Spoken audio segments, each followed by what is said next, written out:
saying that. I appreciate that. I think, this is just a gentle reminder for us to all to take our proper positions. It can be easy, right? When you feel maybe your husband isn't, I know some of the men mentioned, like, I don't feel qualified, if you find that maybe he's not active in prayer, or he's not active engaging in certain areas, you just kind of want to take the lead.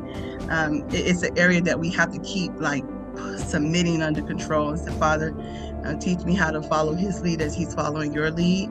And it brings it back to the right order. But a lot of times that's our flesh that's rising up, that wants to rush. Because I could tell you that if you were here last week, I was trying to keep us on time, and God was like, this week, let your husband, so I just want you to know, like, we're talking through this, but we're also walking this thing out. And full confession, a few weeks ago, Kivo and I went on like a dadcation, and like I had, this whole day planned out. It was so beautiful.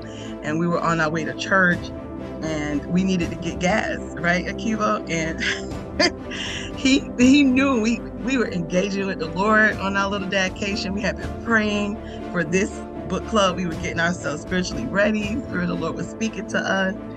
And on the way back, he felt like he needed to get some gas. And me, with my good intentioned self, said, honey, no, let's just wait till we go down the street because we can save money. Who ran out of gas? Tell us who ran out of gas. And my husband knew. He said, I don't want to tempt fate. I need to go ahead and get some gas. And I talked him right out of it, just like me. And then when the car stopped, we looked at each other, and he was so mad. All I said, I repent to you, and I repent to God. I repent to you.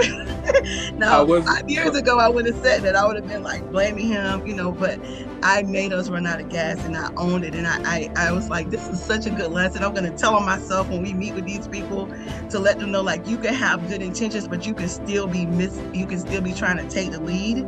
And so I humbly submit that he knew it was time to get gas, and I still, like, with my good intentioned self, told him, no, let's save money, So Kibo, you can share. I just wanted to tell the ladies, like, I'm walking through this chapter, but it's not because I'm perfect and I'm getting it right. I'm still submitting my will to the will of God so that you can walk this thing out as the head of our home.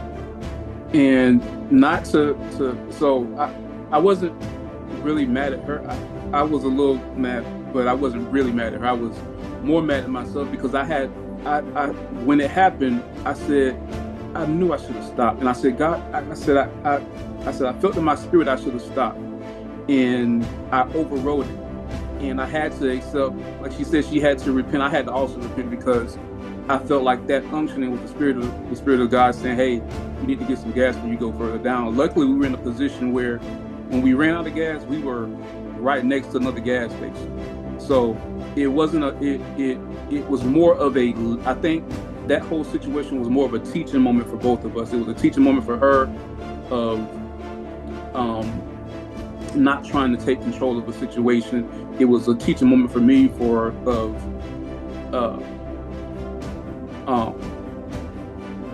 not backing down when God has spoken to you. If he's spoken to you, he's spoken to you. You need to stand on that. You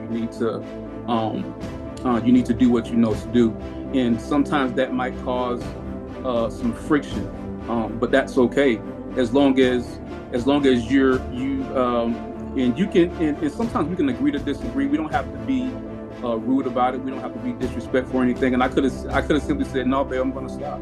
God told me, I felt like I don't feel like it's safe to drive any further. Let me stop and get gas. And I could have did that in a respectful way, a non-confrontational way, and there wouldn't have been no other issues with it.